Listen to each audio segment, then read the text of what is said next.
Bismillahirrahmanirrahim. Assalamualaikum warahmatullahi wabarakatuh. Saya Abror Mardatila sebagai moderator kelompok 2. Baik, yang terhormat Bapak Arman Abdul Rahman SPD MSI sebagai dosen pengampu akidah akhlak. Yang terhormat teman-teman yang menyaksikan presentasi kelompok 2 akidah akhlak. Terlebih dahulu, saya memperkenalkan anggota kelompok 2. Yang pertama, Rafia Jumrah. Yang kedua, saya Abror Mardatila. Yang ketiga, Riri Pusnita. Dalam menjelaskan poin-poin penting, yang pertama, saya Abror Mardatila. Yang kedua, Rafia Jumrah. Dan yang ketiga, Riri Pusnita. Apa itu akidah dan akhlak? Akidah adalah merupakan dasar konsepsi dari keseluruhan ajaran Islam. Dalam Islam, akidah diartikan sebagai keyakinan-keyakinan dasar Islam yang harus diyakini oleh setiap muslim, seperti beriman kepada Allah Subhanahu wa taala. Sedangkan akhlak sudah sangat akrab di tengah kehidupan kita. Mungkin hampir semua orang mengetahui arti kata akhlak, karena perkataan akhlak selalu diartikan dengan tingkah laku manusia dalam kehidupan sehari-hari.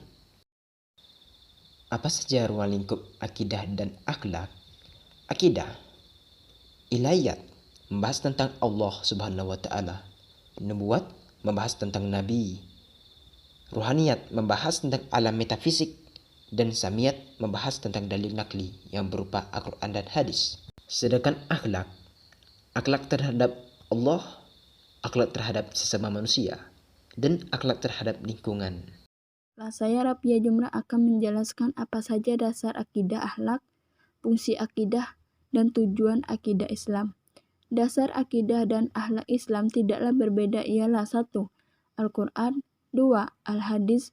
Sedangkan fungsi akidah terdapat dalam kehidupan manusia.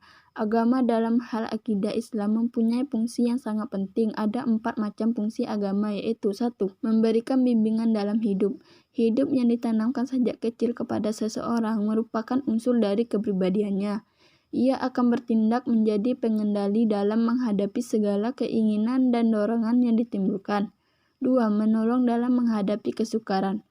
Kesukaran yang paling sering dihadapi bagi seseorang ialah kekecewaan. Tetapi bagi seseorang yang benar-benar menjalankan agamanya sesuai dengan akidah, setiap kekecewaan yang menimpanya ia akan menghadapi dengan tenang dan tidak putus asa. 3. Mententeramkan batin. Batin bagi jiwa seseorang yang sedang gelisah, agama akan memberikan jalan dan siraman penenang hati. Tidak sedikit pun kita mendengar orang yang kebingungan dalam menghadapi hidupnya selama ia belum berakidah.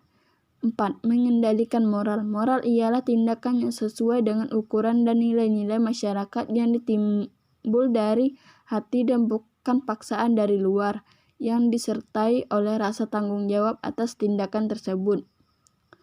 Tujuan akidah Islam yaitu memupuk dan mengembangkan dasar ketuhanan yang ada sejak lahir. 2. Memelihara manusia dari kemusyrikan. 3. Menghindarkan diri dari pengaruh akal yang menyesatkan. Saya Riri Pusnita. Baiklah, saya akan menjelaskan tentang beberapa pembagian akhlak. Ada beberapa pembagian akhlak, yaitu 1. Akhlak mahmudah yang sering disebut dengan akhlak terpuji. 2. Akhlak mazmumah atau sering disebut dengan akhlak tercela. Apa perbedaan antara akhlak, moral, dan etika? Akhlak tidak berbeda dengan etika, moral, karena semua membahas tentang perilaku manusia. Hanya saja akhlak terdapat dalam Al-Quran dan hadis. Moral adalah adat kebiasaan, dalam hal ini adalah tindakan manusia yang sesuai dengan ide-ide umum yang diterima oleh masyarakat. Etika lebih banyak bersifat teoritis. Etika memandang tingkah laku manusia secara umum. Hubungan akidah Islam dengan akhlak. Akidah tanpa akhlak adalah seumpama sebatang pohon yang tidak dapat dijadikan tempat berlindung di saat kepanasan, dan tidak pula ada buahnya yang dapat dipetik.